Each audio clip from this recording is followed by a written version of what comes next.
So hello everyone, स्वागत है आपका पीवाईक्यू दरबार के ऑफिशियल यूट्यूब चैनल पे, जिसमें हमने लिया है 30 डेज का हिस्ट्री चैलेंज। और इस हिस्ट्री चैलेंज में जो है हम 30 दिनों में संपूर्ण इतिहास को जो है कंप्लीट करने वाले हैं। लेकिन बीच में ही इस इतिहास के इस मैराथन को रोककर जो है मुझे डेडिकेटेड वीडियो बनाना पड़ रहा है अखंड भारत के ऊपर। ऐसा क्यों है, मैं आपको समझाने वाला हूँ।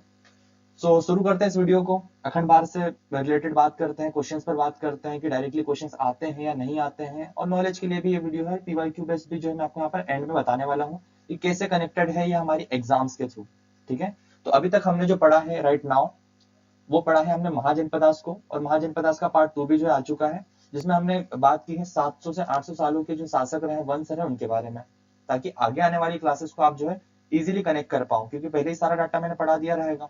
तो आगे जब क्वेश्चंस बनेंगे तो आप कनेक्ट कर पाओगे कि हाँ यार, ये चीज तो हमने पहले से ही पढ़ी है। तो देखो, जैसे कि मैं यहाँ पर बात करने वाला हूँ अखंड भारत के ऊपर। हमारा जो कहें कि वीडियो का टाइटल है वो रहेगा कैसा था अखंड भारत। ठीक है, तो हम 4 पॉइंट्स पे बात करेंगे। पहली बात तो कैसा था अखंड भारत, क्या है अखंड भारत। ठीक है, अखंड भारत की जो शुरुआत हुई है ना, वो और उसका अंत जो है वो कैसे हुआ, और क्या निष्कर्ष निकल रहा है, क्या आज के टाइम पर जो है अखंड भारत पॉसिबल है। ये काफी सेंसिटिव टॉपिक है। ज्यादातर जो बड़े बड़े एजुकेटर्स है, हिस्ट्री के बड़े बड़े एजुकेटर रहे हैं, टीचर्स रहे हैं, वो इस पर बात करना कम ही प्रीफर करते हैं, क्योंकि ये जो है थोड़ी सी कहें कि विवादजनक जो स्थिति बना देता है, क्योंकि अलग अलग लोगों के अलग अलग मत रहते हैं। लेकिन हम बात करेंगे ऑफिशियल डाटा पे, जो डाटा ऑफिशियली अवेलेबल है। वेद क्या कह रहे हैं, पुराण क्या कह रहे हैं, एनसीईआरटी क्या कह रहा है, जो सवाल एग्जाम्स में पूछे गए हैं, यूपीएससी ने क्या पूछा है, एसएससी ने क्या पूछा है, पीएससी ने क्या पूछा है, हम उन पर बात करेंगे। तो क्यों ये जरूरी है ये लेक्चर, मैंने आपको जैसा कि बताया कि एग्जाम के पॉइंट ऑफ व्यू से भी इंपॉर्टेंट है, क्योंकि अखंड भारत से डायरेक्टली क्वेश्चंस नहीं आते हैं। ये अखंड भारत क्या था, इसमें कौन कौन से राज्य शामिल थे, देश शामिल थे, ये नहीं पूछता है। वो किस तरीके से पूछता है वो मैं आपको एंड में बताऊंगा। ठीक है, एंड सच में यहाँ से सवाल बनते हैं ज्यादातर। अगर आप देखोगे भी ना, अगर आप आपका हिस्ट्री का सारे चैप्टर्स उठाओगे, उसमें कहीं पर भी आपको अखंड भारत का जिक्र नहीं मिलेगा। लेकिन ये क्यों इंपॉर्टेंट है वो मैं आज की इस क्लास में आपको समझ में आ जाएगा। तो सबसे पहले हम बात करने वाले हैं कैसा था अखंड भारत। बेसिकली आज के टाइम पे जो आप देश देखते हो, मैं यहाँ पे हाईलाइट कर देता हूँ, ये है आपका इंडिया। ठीक है, ये आपका इंडिया का एरिया है। ठीक है, तो एक देश ये हो गया इंडिया, दूसरा देश हो गया आपका पाकिस्तान, ये हो गया आपका पाकिस्तान का एरिया। तीसरा देश हो गया आपका अफगानिस्तान, ये अफगानिस्तान का एरिया। 3 देश तो ये होगा। चौथा देश हो गया आपका नेपाल। ठीक है, चौथा। पांचवा हो गया आपका भूटान। ठीक है, छठा हो गया आपका बांग्लादेश, और सातवां हो गया आपका ये म्यांमार। ठीक है, तो 7 आज के टाइम पे जो 7 देश है, इन देशों को मिलाकर जो है अखंड भारत बना था। अब अखंड का मतलब क्या होता है मैं आपको यहाँ पे बता देता हूँ। तो बेसिकली जो है अखंड का मतलब अखंड का मतलब होता है कि अविभाजित, यानी कि सब कुछ साथ में था उस टाइम पे। अखंड भारत यानी कि अविभाजित भारत। विभाजन होने से पहले का जो भारत है वो अखंड भारत कहलाता है। अब अखंड जो नाम है, ये शब्द है, ये प्रचलन में कब आया हम उस पर भी चर्चा करेंगे, क्योंकि उसके पीछे भी एक बहुत बड़ी कहानी है। ठीक है, उससे पहले समझते हैं कि अगर आज के टाइम पे अखंड भारत होता तो कैसा होता।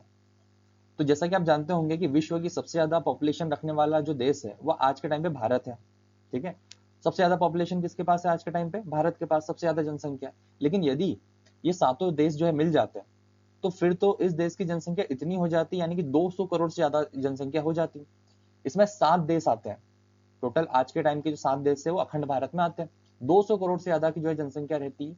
और इसमें अगर आप मेजोरिटी बात करें, अगर यहाँ पे रिलीजन की बात करें, तो 63% ऑफ हिंदूज इसमें होते हैं, आपके 31% ऑफ मुस्लिम्स होते हैं, और 2% क्रिश्चियंस होते हैं, और बचा हुआ जो पोर्शन है 4 से 5% का, वो अदर कास्ट के, अदर रिलीजन के जो है लोग इसमें रह रहे होते हैं। ठीक है, अगर अखंड भारत की बात करें तो इसका मतलब होता है अविभाजित भारत, यानी कि जिसका विभाजन नहीं हुआ। ठीक है, अब अखंड शब्द जो है ये प्रचलन में कब आया था हम उस पर बात करते हैं। अखंड शब्द का प्रचलन जो है 20th सेंचुरी यानी कि 20वीं सदी की शुरुआत में ज्यादा बढ़ा, जब भारत की आजादी की लड़ाई चल रही थी। यानी कि जब आजादी की बात चल रही थी, आजादी की लड़ाई चल रही थी, तब अखंड भारत यानी कि अखंड शब्द जो है बहुत प्रचलन में आया था, कि एक टाइम ऐसा भी था जब हम सब जो है एक हुआ करते थे। ठीक है, तो इसी के साथ जो है हम आगे बढ़ते हैं। अब इसके ऊपर जो है कुमुद मुखर्जी जो है, उन्होंने जो है क्या कहा था उसके बारे में बात करते हैं।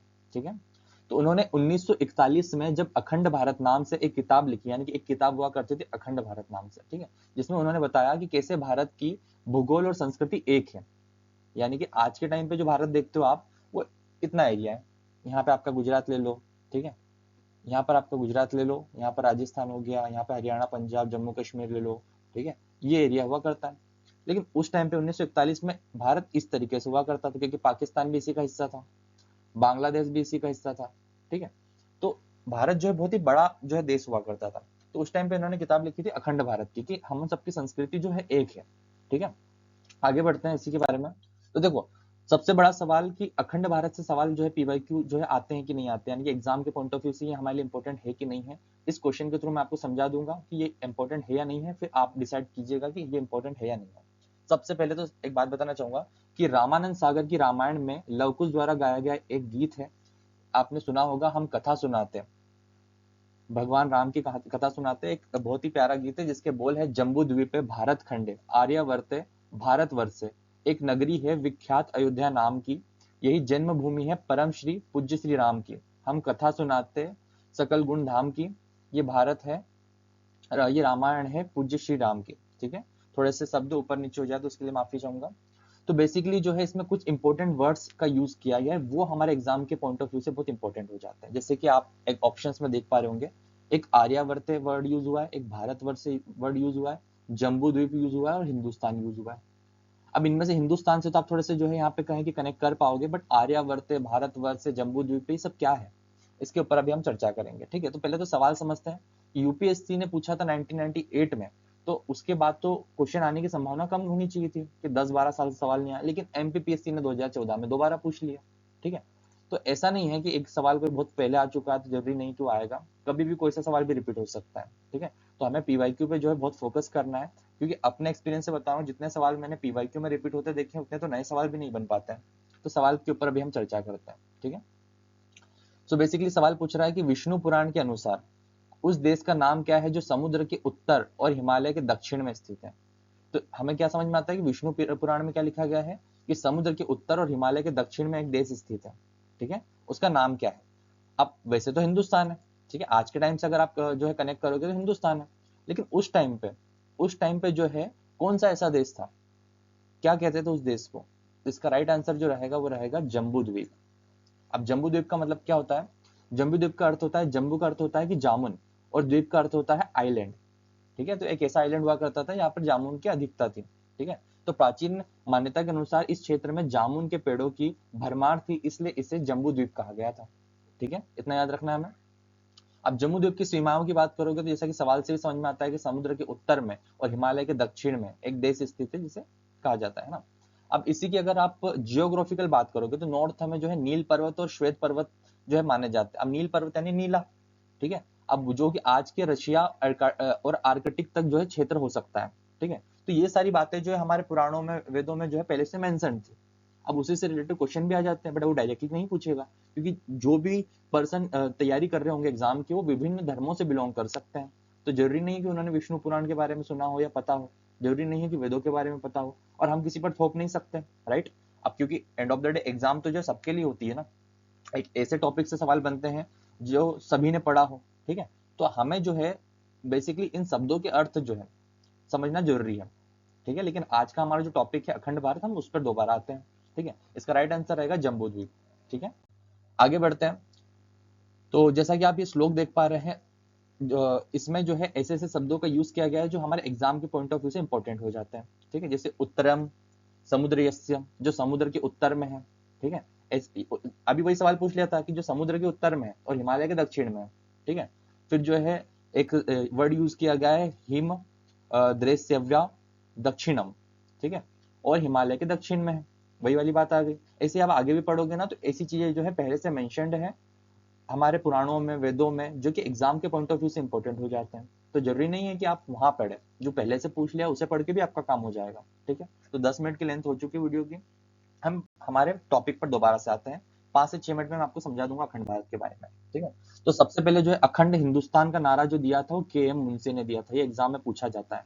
मुझे जहां तक याद है कि किसी एग्जाम में जो पूछा भी गया था, अभी आगे सवाल आएंगे तो शायद उसमें क्लियर हो जाएगा। तो देखो, अखंड हिंदुस्तान मूवमेंट 1941 में हुआ था। कब हुआ था लिख देता हूँ, ये पूछ लेता है। 1941 में हुआ था, याद रखना है कब हुआ था, 1941 में। तो जब 1940 में मुस्लिम लीग ने लाहौर रिजोल्यूशंस के जरिए अलग पाकिस्तान की मांग रखी, तब उसके जवाब में के मुंशी ने जो है अखंड हिंदुस्तान की जो है बात कही थी। कहाँ कही थी, कॉन्स्टिट्यूशनल असेंबली में। ठीक है, तो इससे जो हिंदुस्तान का जो नारा है वो थोड़ा सा बुलंद कर दिया था, क्योंकि अखंड हिंदुस्तान ये वर्ड जो है उन्होंने यूज कर लिया था उस टाइम पे, ठीक है। और इसके बाद भी जो है काफी प्रचलन में आया था जो अखंड भारत वाली बात है, ठीक है।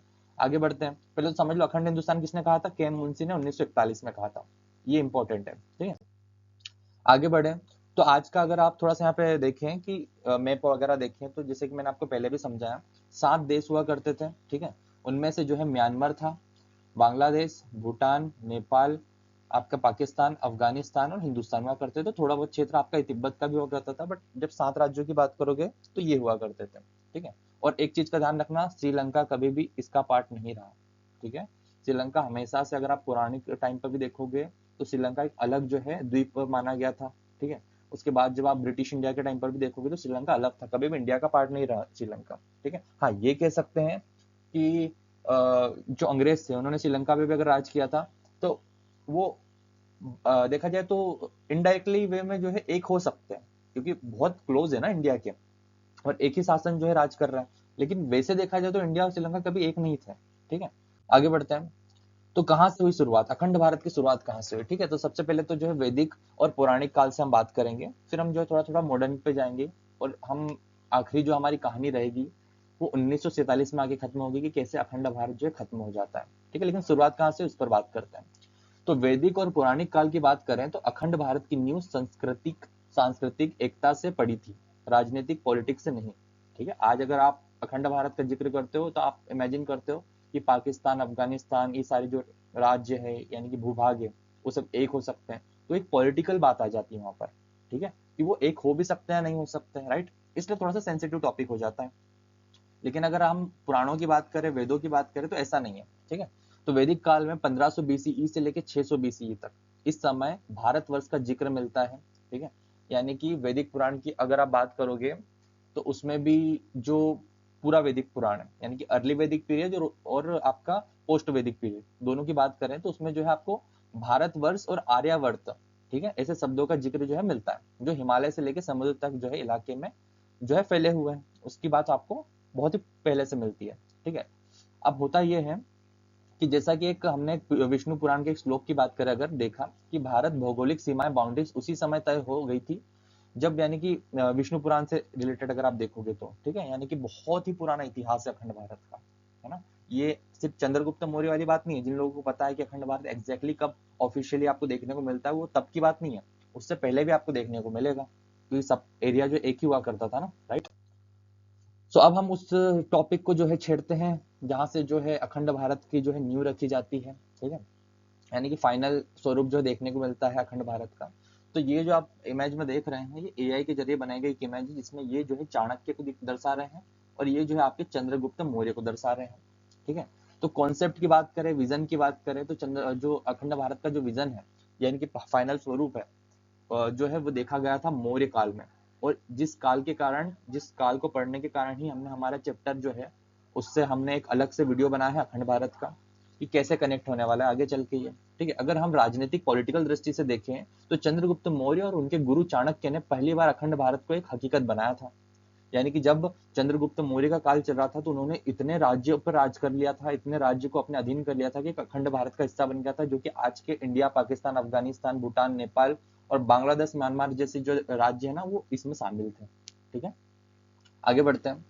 अगर फाइनल बात करें कि जब इन्होंने राज करा तो एम्पायर अशोक के समय जो है लगभग 250 बीसीई में, यानी कि जो चंद्रगुप्त मौर्य के जो बेटे थे बिंदुसार, उनके जो बेटे थे अशोक, यानी कि चंद्रगुप्त मौर्य के पोते, अशोक का जिक्र बहुत मिलता है आपको इतिहास में, ठीक है। तो जो अशोक थे, है ना, उनके कार्यकाल में जो है एकदम सबसे फैला हुआ अखंड भारत आपको देखने को मिलता है, ठीक है। अब उसमें भी बात करें तो 250 बीसीई का टाइम था, ठीक है, ये अपने सबसे बड़े स्वरूप में पहुंचा था, ठीक है। उस समय इसमें आज का भारत, पाकिस्तान, आपका अफगानिस्तान, म्यांमार, बांग्लादेश सब कुछ शामिल था, जैसे कि मैंने आपको 7 राज्यों के नाम बताए, ठीक है। आगे बढ़ते हैं। तो अब जो है इसका पतन हुआ क्योंकि इतने सालों तक रहा अखंड भारत आपको देखने को मिला, ठीक है। फिर चलो चंद्रगुप्त मौर्य ने जो है इसकी शुरुआत कर दी, फिर बिंदुसार के टाइम पे अखंड भारत रहा, फिर अशोक ने और विस्तार कर दिया, ठीक है। लेकिन धीरे धीरे फिर टूटने लगा अखंड भारत, क्योंकि इतना बड़ा राज्य जो है देखा जाए तो इसे हैंडल करना भी मुश्किल है, इस पे राज करना भी मुश्किल है, जगह जगह से जो है सेनाएं आती थी, राज आते थे, युद्ध होते थे। तो 7वीं शताब्दी में 7वीं शताब्दी की अगर बात करें तो जब विदेशी आक्रमण हुए, जो कि हम आगे पढ़ेंगे जब फॉरेन इन्वेजन पढ़ेंगे ना हमारे फेज 2 में, ठीक है, जब फॉरेन इन्वेजन पढ़ेंगे उसमें हम पढ़ेंगे कि अरब, तुर्क, मुगल ये सब आते हैं। बाद में फिर अंग्रेज आए जिसने जिसने क्या कहा कि फुट डालो राज करो, जिसे कहते हैं बांटो और राज करो, डिवाइड एंड रूल कहा जिन्होंने, ठीक है। तो ऐसी जो नीतियां थी इनकी, इससे हम जो है धीरे धीरे अलग होते गए और आज के टाइम पे हमें जो इंडिया का जो बॉर्डर देखने को मिलती है ना उतना ही भारत रह गया है, बाकी सब धीरे धीरे करके अलग हो गए, ठीक है। तो पतन का कारण जो था 7वीं शताब्दी में फॉरेन इन्वेजन से जो है शुरू हो गया था, ठीक है। आगे बढ़ेंगे तो अब ये जितने भी राज्य है, जितने भी आज के टाइम पे देश है, जैसे कि आप इमेज में देख पा रहे हो कि कुछ इस तरीके से दिखता था ये भारत, ये जो अर्थ है ना, इस अर्थ पे जो अखंड भारत है कुछ इस तरीके से देखने को मिलता था, इतना बड़ा जो है राज्य हुआ करता था। लेकिन धीरे धीरे सभी जो है राज्य जो है, सभी देश जो है अलग हो गए। अब ये जो अभी मैं पढ़ाने वाला हूँ ना आपको, कि कौन सा देश जो है किस कारण से और कब अलग हुआ, ये कितना इंपॉर्टेंट एग्जाम के पॉइंट ऑफ व्यू से वो 3 सब्जेक्ट्स में देखने को मिलेगा। जब आप पॉलिटी पढ़ोगे तब भी आपको देखने को मिलेगा कि कौन सा देश जो है कब अलग हुआ था, क्यों हुआ था अलग और किस अधिनियम के तहत अलग हुआ था। करंट अफेयर में भी देखने को मिल जाएगा कुछ पोर्शन, और हिस्ट्री में तो देखने को मिल ही रहा है, और मॉडर्न हिस्ट्री का भी पार्ट आने वाला है इसमें, ठीक है। तो ये क्लास का ये वाला जो आपका सेगमेंट है अखंड भारत, तो बहुत इंपॉर्टेंट हो जाता है। तो अभी हम पढ़ने वाले हैं कि कौन सा देश कैसे अलग हुआ था अखंड भारत से, ठीक है। तो आइए शुरुआत करते हैं, हमारा पहला देश अफगानिस्तान। अफगानिस्तान से शुरुआत करते हैं कि सबसे पहले अफगानिस्तान जो है अलग हुआ था। तो इसकी जो शुरुआत हुई थी वो 1876 में हुई थी, ठीक है। कब हुई थी ये डेट याद रखना, है ना। 1876 में अंग्रेजों ने रूस के प्रभाव को रोकने के लिए गंडमार्क संधि के तहत इसे बफर स्टेट बनाकर अलग कर दिया। तो मैं बताता हूँ क्या हुआ था। तो बेसिकली हुआ ये कि रूस जो है वो अपनी सीमाओं को बढ़ाते जा रहा था। तो इस डर से कि जो ब्रिटिश इंडिया हुआ करता था ना उस टाइम पे, उसके लाइक ब्रिटिश इंडिया की जो बॉर्डर्स है वहां तक ना आ जाए रूस, इस चीज से बचने के लिए जो है अफगानिस्तान में एक गांव हुआ करता है काबुल के पास में, जिसको कहते हैं गंडमार्क, ठीक है, गंडामक, सॉरी गंडामक, ये गांव हुआ करता था, ठीक है। तो ये गांव के नाम पर संधि का नाम क्यों रखा गया था, क्योंकि इसी गांव में जो है वो संधि को साइन किया गया था, ठीक है। तो साइन होने के कारण ही गंडामार्क संधि कहा जाता है। तो ये सवाल बनता है एग्जाम में, ठीक है। तो अंग्रेजों ने क्या किया, रूस से बचने के लिए एक बीच में एक ढाल की तरह यूज किया था। कई सारे जो आसपास के देश है ना, तो उसको इंडिया से बचाने के लिए जो है ढाल के रूप में यूज किया, अलग देश घोषित कर देते थे और वहां पर भी राज करते थे। तो जिससे ये होता था कि एक एक्स्ट्रा जो है वॉल क्रिएट हो जाती थी, डायरेक्ट कोई भी इंडिया पे आक्रमण नहीं कर पाता था, और ये ब्रिटिश इंडिया के टाइम पे हो रहा था, ठीक है। तो बफर स्टेट अलग से बना दिया था। तो कब हुआ था, 1876 में हुआ था, बस इतना याद रखना है, ठीक है। और गंडामार्क संधि के तहत हुआ था, और गंडामार्क जो है काबुल के पास एक गांव है, जिस कारण से इस संधि का नाम गंडामार्क संधि कर दिया था। अगला जो देश आता है वो हमारा आता है नेपाल। तो पहले तो ये समझ लो कि नेपाल 1904 नहीं आएगा, इसको जो है काट दो, ये आएगा आपका 1916, ठीक है। डेट उनका ध्यान रखना थोड़ा सा। 1916 में अंग्रेजों और गोरखाओं के बीच में हुई सुगोली संधि के बाद इसे एक स्वतंत्र पहाड़ी देश के रूप में मान्यता मिली, पहली बात। 1916 में हुआ था ये याद रखना है नेपाल, ठीक है।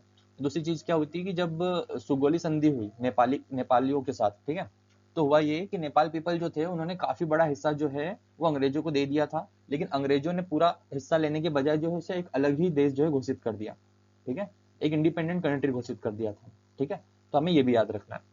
उसके बाद आते हैं भूटान की तरफ। तो ये भूटान वाला किस्सा जो है ये 1906 में नहीं हुआ था, ये हुआ था आपके 1910 में, ठीक है। तो देखो इंटरनेट पे एक तो ऐसी इन्फॉर्मेशन अवेलेबल है, कैसे बच्चे ने पढ़ पाना ठीक से। अंग्रेजों ने अपनी सीमा सुरक्षा के लिए इसे एक अलग प्रशासनिक इकाई के रूप में भारत से पृथक किया, ठीक है। तो यहाँ पर भी वही बात आ जाती है कि तिब्बत और चीन से बचने के लिए जो एरिया था, है ना, वहां से बचने के लिए जो है भूटान को एक ढाल की तरह जो यूज किया और उसे भी अलग देश घोषित कर दिया। कब किया, 1910 में किया, ठीक है। तो इसे भी याद रखना है, साल याद कर सकते हो आप, और अगर कोई सा अधिनियम आता है तो वो याद कर सकते हो, ठीक है।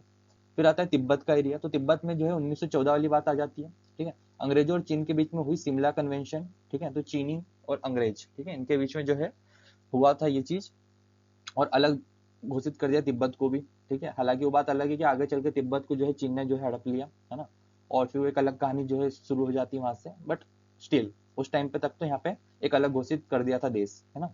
फिर श्रीलंका की बात करें तो देखो सबसे पहली बात तो ये पूरा पॉइंट ही गलत है, ठीक है। क्या लिखा हुआ है, 1935 में प्रशासनिक सुगमता के लिए अंग्रेजों ने इसे भारत शासन अधिनियम 1935 के तहत भारत से अलग किया, ऐसा नहीं हुआ था।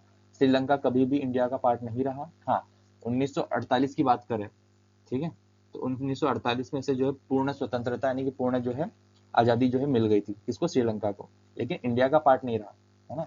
और अगर आप जो है यहाँ पे बात करोगे, हिस्ट्री की बात करो कभी यहाँ पे, तो बेसिकली जो श्रीलंका है ना, श्रीलंका को जो है पहले के टाइम पे सिलोन कहा जाता था। क्या कहा जाता था? सिलोन कहा जाता था। ठीक है, ये ब्रिटिश उपनिवेश यानी कि ब्रिटिश कॉलोनी हुआ करता था, अंग्रेजों ने यहाँ पे राज किया था।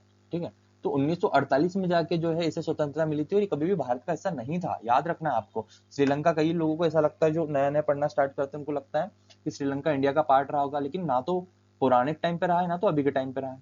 ठीक है, श्रीलंका अपना इंडिपेंडेंट कंट्री ही रहा है हमेशा से। ठीक है, हाँ वो बात अलग है कि अंग्रेजों ने राज किया वो सारी चीजें, बट इंडिया का पार्ट नहीं रहा। ठीक है, म्यांमार की बात करें अगर, तो अंग्रेजों ने म्यांमार को जीतकर भारत में जोड़ दिया। बाद में भारत सरकार अधिनियम ने, ठीक है, बाद में भारत सरकार अधिनियम ने, पहले तो यहाँ पे इससे ऐड कर देता हूँ एक और सन को, 1935 में मांग उठी थी और 1937 में जो है अलग कर दिया था म्यांमार को। जब आप मॉडर्न हिस्ट्री पढ़ोगे तो उसमें बहुत ही इंपॉर्टेंट पॉइंट आता है म्यांमार का। ठीक है, हालांकि जब म्यांमार अलग हुआ तभी जाके जो है इंडिया और पाकिस्तान को अलग करने की जो कहे कि जो उत्तेजना है वो थोड़ी और जागृत हो गई थी। ठीक है, तो यहाँ पर जो है एक फैक्चुअल बात है कि म्यांमार जो है काफी, अगर पाकिस्तान की बात करें, जब पाकिस्तान अलग हुआ और इंडिया अलग हुआ, तो उससे पहले जो सबसे ताजा देश अलग हुआ था, सबसे फ्रेश जो इंसिडेंट हुआ था देश अलग होने का, म्यांमार था। म्यांमार काफी टाइम से जो इंडिया का पार्ट रहा है। ठीक है, हालांकि मैप थोड़ा सा गलत है, इसको मैप को क्रॉस कर देता हूँ मैं, क्योंकि इसमें म्यांमार को नहीं दिखाया जा रहा है, जबकि म्यांमार भी पार्ट था इंडिया का। ठीक है, याद रखना है ना। आगे बात करें, म्यांमार तो 1937 में अलग हो गया था, याद रखना है। ठीक है, और इसके पीछे भी बहुत बड़ी एक कहानी है, हिस्ट्री है, वो हम मॉडर्न हिस्ट्री में पढ़ेंगे।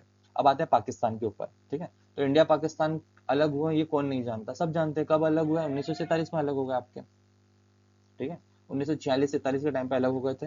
धर्म के आधार पर द्विराष्ट्र सिद्धांत, टू नेशन थ्योरी के कारण विभाजन हुआ और नया देश पाकिस्तान जो यहाँ पर आपके सामने सामने आता है।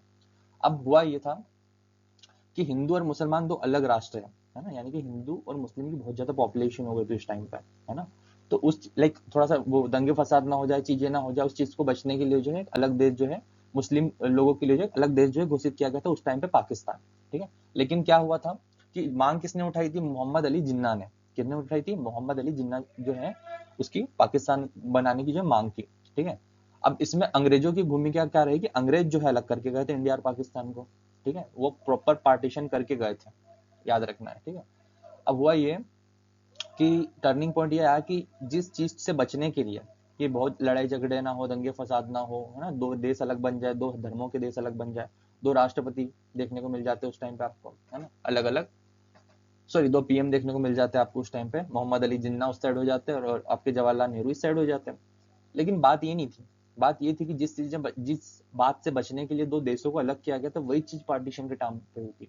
बहुत ही बड़े अमाउंट में नरसंहार हुआ था, दंगे फसाद हुए थे, लोग मरे थे, प्रॉपर्टीज जली थी, लोगों का जो दिनचर्या है, सॉरी दो लोगों का जो जीवन शैली उस पर बहुत बड़ा प्रभाव पड़ा था। ठीक है, जो आप मूवीज में देखते हो ना आज के टाइम पे कि लोग मर रहे हैं, बेगुनाह मर रहे हैं, दोनों धर्मों के, मैं एक धर्म की बात नहीं कर रहा हूँ, उस रियलिटी का उससे बहुत दूर दूर तक कोई लेना देना नहीं है। ठीक है, जो रियलिटी में हुआ होगा वो डाटा तो कई हद तक जो सरकार सामने भी नहीं लाती है। ठीक है, तो आपको इस चीज का ध्यान रखना चाहिए कि जब आप कोई भी मूवीज वगैरह देखते हो तो वो रियल नहीं होती है, रियलिटी ये होती है जो हम जानते ही नहीं है। तो हमें जो है, अगर आप एग्जाम के पॉइंट ऑफ व्यू से पढ़ रहे हो तो हमारे लिए इतना इंपॉर्टेंट नहीं है, बस इतना जान लो कि अलग कब हुए थे, किस रीजन से अलग हुए थे। उसके बाद जो है पाकिस्तान का ही हिस्सा हुआ करता था बांग्लादेश। ठीक है, तो ईस्ट पाकिस्तान और वेस्ट पाकिस्तान, ये दो राज्य दो देश हुआ करते थे। लेकिन प्रॉब्लम पता है क्या हो रही थी?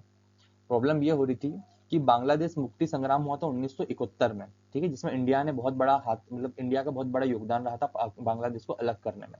वह ये था कि बांग्लादेश बांग्लादेश मुक्ति संग्राम 1971 में ईस्ट पाकिस्तान के लोगों ने आजादी के लिए युद्ध शुरू किया, क्योंकि जो वेस्ट पाकिस्तान है, जो आज का पाकिस्तान है, वो डिस्क्रिमिनेशन करते थे ईस्ट पाकिस्तान के साथ। ठीक है, तो जिस रीजन से क्या हुआ, भारत ने हेल्प करी और रिजल्ट क्या हुआ कि भारत की स्वतंत्रता 1971 में नया देश बना जो कि बांग्लादेश है, क्योंकि वहां के ज्यादातर लोग जो है बंगाली बोलते थे। ठीक है, जिस रीजन से जो है बांग्लादेश नाम मिला। ठीक है, अब यहाँ पर जो है बात निकल के आती है कि अगर एक देखा जाए अखंड भारत जो हुआ करता था, जो कि हमारा वीडियो का टाइटल है, उस दृष्टि अगर उस पॉइंट ऑफ व्यू से देखोगे, दृष्टि से देखोगे, तो पाकिस्तान आखिरी देश था जो अलग हुआ। लेकिन पाकिस्तान लेके गया अपने साथ क्या? बांग्लादेश। ठीक है, लेकिन अगर आप नॉन प्रैक्टिकल तरीके से देखो, क्योंकि बांग्लादेश भी एक टाइम पे इंडिया का हिस्सा हुआ करता था, तो इंडिया से अलग हुआ देखा जा सकता है। तो अगर उस तरीके से देखोगे, आखिरी देश जो अखंड भारत से अलग हुआ बांग्लादेश है। लेकिन अगर आप ऑफिशियली देखोगे तो पाकिस्तान अलग हुआ था, क्योंकि पाकिस्तान का हिस्सा बांग्लादेश था, राइट। अब जो है हम आगे बढ़ते हैं, तो देखो अगर आप अंतिम विभाजन की बात करो, है ना, तो बर्मा अलग हुआ था 1937 में, और आपका 1947 में पाकिस्तान जो है अलग हुआ था। तो पूरा नक्शा ही बदल दिया था, क्योंकि बांग्लादेश जो, सॉरी, आपका आज का म्यांमार है ये हिस्सा, और आपका पाकिस्तान ये हिस्सा बहुत ही बड़ा जो है एरिया हुआ करता है, अगर जियो पॉलिटिकल वे में देखा जाए, जियोग्राफी के हिसाब से देखा जाए। तो इनके अलग होने से अखंड भारत पूरे तरीके से मान के चलिए कि काफी ज्यादा छोटा हो गया था।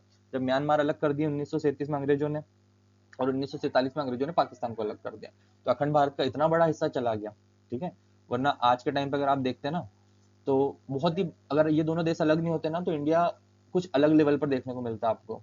ठीक है, हालांकि ऐसे कोई खास उन्नति करी नहीं है पाकिस्तान और म्यांमार ने, बस मैं जियोग्राफी वे में आपको बता रहा हूँ कि जियोग्राफिकली अगर देखते तो बहुत बड़ा और बहुत ही लार्ज देखने को मिलता। आज आपकी सिंधु घाटी सभ्यता, हड़प्पा सभ्यता, वो सब आपको देखने के लिए कितना इजी हो जाता है। अगर आज मेरी बहुत इच्छा करती है कि मैं सिंधु घाटी सभ्यता देखने जाऊँ, हड़प्पा देखने जाऊँ, मोहनजोदड़ो देखने जाऊँ, जो पाकिस्तान के एरिया में है, ठीक है, तो बहुत इच्छा करती है, लेकिन इतना ईजी नहीं है, क्योंकि उसके लिए आपको पाकिस्तान जाना पड़ेगा।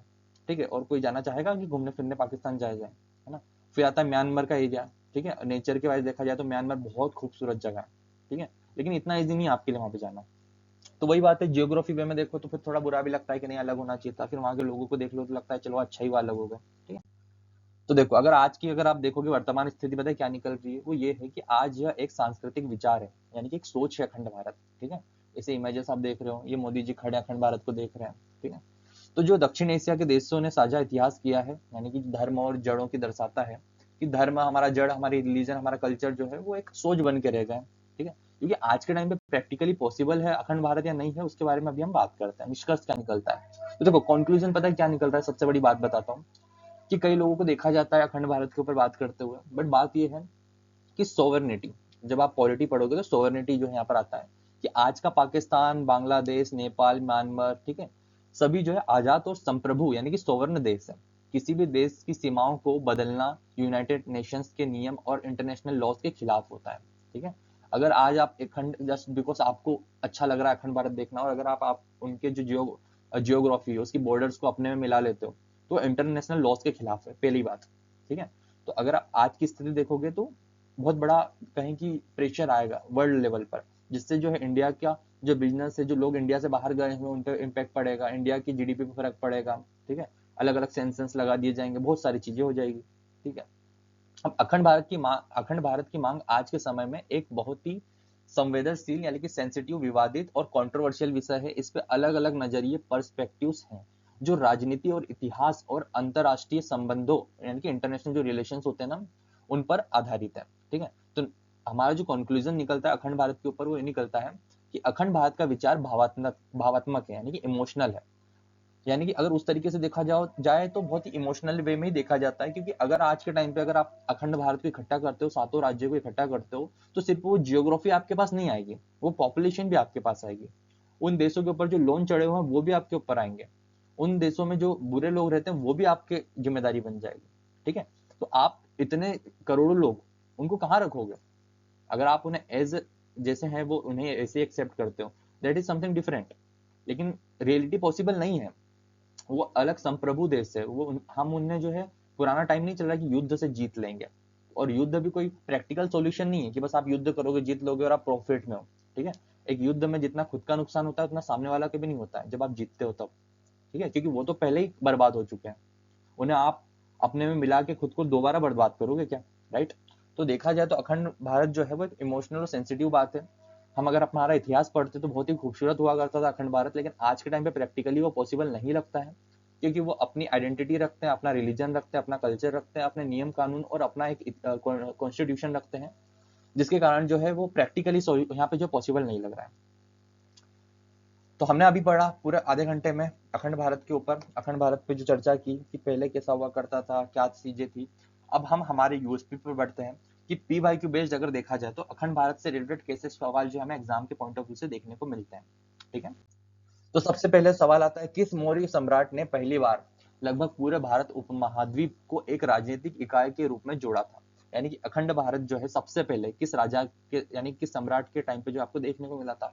तो जैसा कि मैंने आपको बताया स्टार्टिंग में कि मुख्य रूप से अखंड भारत आपको कब देखने को मिला था, तो चंद्रगुप्त मौर्य का टाइम था। वो किसका टाइम था? वो चंद्रगुप्त मौर्य का टाइम था। चंद्रगुप्त मौर्य ने जो है कहें कि प्रैक्टिकली फाइनल जो है आपको अखंड भारत देखने को मिला था। और फिर इनका जो पोते थे अशोक, उसके टाइम पे जो है अखंड भारत बहुत ही विस्तृत हो गया था, बहुत ही फैल गया था।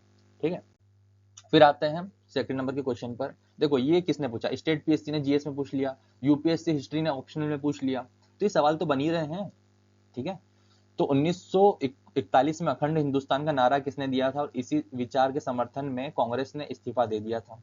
तो पहली बात तो इसका राइट आंसर रहेगा के एम मुंशी जी ने जो है इसका नारा दिया था। ठीक है, के एम मुंशी ने नारा दिया था 1941 में। यूपीएससी और एमपीपीएससी दोनों ने पूछ लिया, और हमने भी थोड़ी देर पहले ही पढ़ा था, मुझे याद नहीं आ रहा था किस एग्जाम में आया था, तो यूपीएससी और पीएससी दोनों ने पूछा था। अब आ रहा है अगला सवाल हमारा, ब्रिटिश भारत यानी कि आपका ब्रिटिश इंडिया भारत से बर्मा यानी कि म्यांमार को किस वर्ष प्रशासनिक रूप से अलग कर दिया गया। ठीक है, तो दो ऑप्शन आ रहे हैं आपके सामने, एक ऑप्शन आ रहा है आपका 1935, ठीक है, और एक ऑप्शन आ रहा है आपका 1947। कंफ्यूजन नहीं होना है, 1935 में मांग की गई थी, यानी कि प्रभावी हुआ था। 1935 का जो अधिनियम था उसके तहत जो प्रभावी हो गया था, लेकिन अलग 1937 में हुआ था। तो जो ऑफिशियल डेट है जिसपे अलग हुआ हमें वो याद रखना है। देखो एसएससी जीडी ने पूछ लिया, कांस्टेबल ने पूछ लिया, तो ये सब भी तो अखंड भारत के पार्ट थे, तो इनडायरेक्टली देखा जाए तो अखंड भारत से रिलेटेड ही क्वेश्चन आ रहे हैं, और डायरेक्टली तो हमने देख लिया है। ठीक है, कि अखंड हिंदुस्तान का जिक्र हो गया, तो घुमा के क्वेश्चन पूछता है, वो डायरेक्टली नहीं बोल सकता अखंड भारत के बारे में कि कितने राज्य थे कितने देश थे, वो कंट्रोवर्शियल है, उसमें मत है, अभी भी मतभेद है उस पर। ठीक है, तो जैसा कि हमने आज की क्लास में पढ़ा अखंड भारत के बारे में कि अखंड भारत क्या था, अखंड शब्द कहाँ से आया, ठीक है, और अखंड हिंदुस्तान के बारे में किसने बताया था। पौराणिक वे में भी हमने पढ़ा कि पौराणिक पुराणों में वेदों में क्या लिखा गया था अखंड भारत के बारे में।